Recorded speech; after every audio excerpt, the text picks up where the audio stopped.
In the invisible war of cyberspace, one language is the weapon of choice for both sides. Yeah, every 39 seconds. That's how often a cyber attack happens somewhere in the world. And in this digital battle, you have two sides, those who attack and those who defend.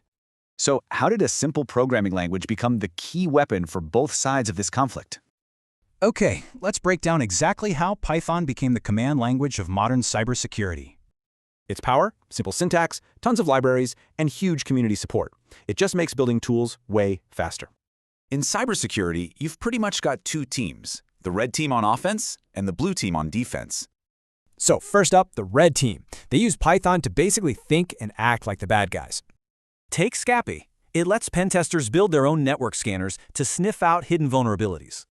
And when they're crafting a new exploit, Python is what they use to build the proof of concept. Now what's really fascinating is the blue team uses that exact same language to build its defenses. Blue teams use Python to automate log analysis, hunting for attack patterns in massive piles of data. In digital forensics, Python powers tools like versatility, pulling critical evidence from a system's memory.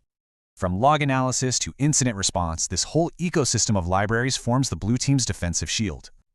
And Python's role doesn't stop there. It's also powering the future of cyber defense, AI.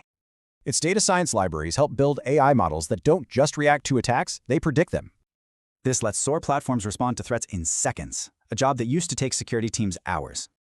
But Python's true power isn't just attack or defense. It's actually about bringing both sides together. This enables purple teaming, where attackers and defenders collaborate, using Python as their common language. So as AI ramps up this conflict, knowing Python isn't just a skill anymore. It's the key to survival.